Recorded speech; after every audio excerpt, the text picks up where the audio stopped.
ಕರ್ನಾಟಕ ಭಾಗದ ಸಮಸ್ಯೆಗಳು ಚರ್ಚೆ ಆಗಬೇಕನ್ನುವಂತ ನಿಟ್ಟಿನಲ್ಲಿ ಈ ಭಾಗದ ಜನರು ಒತ್ತಾಸೆ ಇದೆ.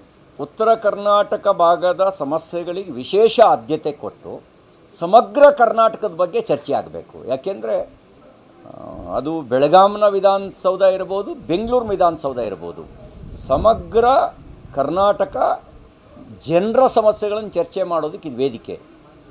ನಿಜ, ವಿಶೇಷ ಅಧಿವೇಶನ ಆಗಿರೋ ಹಿನ್ನೆಲೆಯಲ್ಲಿ, ಬೆಳಗಾಂನಲ್ಲಿ ನಡೀತಾ ಇರೋ ಹಿನ್ನೆಲೆಯಲ್ಲಿ ಉತ್ತರ ಕರ್ನಾಟಕದ ಸಮಸ್ಯೆಗಳಿಗೆ ಸಂಬಂಧಿಸಿದಂತೆ ಹೆಚ್ಚಿನ ಆದ್ಯತೆ ಕೊಡಬೇಕು.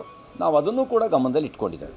ಬಿಜೆಪಿಯಲ್ಲಿನ ಏನು ಬನ ಬಡಿದಾಟಗಳು ಈ ಸದನದ ಮೇಲೆ ಯಾವ ರೀತಿಯಾಗಿ ಗಟ್ಟಿಯಾಗಿ ಒಗ್ಗಟ್ಟು ಪ್ರದರ್ಶನ ಆಗುತ್ತೆ, ಇಲ್ಲೂ ಕೂಡ ಅದೇ ಮುಂದುವರಿಯುತ್ತೆ ಅನ್ನುವಂಥ ಪ್ರಶ್ನೆ. ನೋಡಿ, ಏಕ್ ಹೈತು ಸೇಫ್ ಅನ್ನೋದು ದೇಶಕ್ಕೂ ಅನ್ವಯ ಆಗುತ್ತೆ, ಹಿಂದೂ ಧರ್ಮಕ್ಕೂ ಅನ್ಯಾಯ ಆಗುತ್ತೆ, ಪಕ್ಷಕ್ಕೂ ಅನ್ವಯ ಆಗುತ್ತೆ.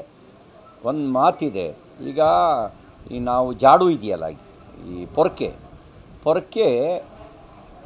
ಒಟ್ಟಿಗಿದ್ರೆ ಕಸ ಗುಡಿಸುತ್ತೆ, ಅದು ಕಟ್ಟಿ ಬಿಚ್ಕೊಂಡ್ರೆ ಅದೇ ಕಸವಾಗತ್ತೆ. ಅಷ್ಟೇ ನಾನು ಹೇಳಿಕ್ಕೆ ಬಯಸೋದು.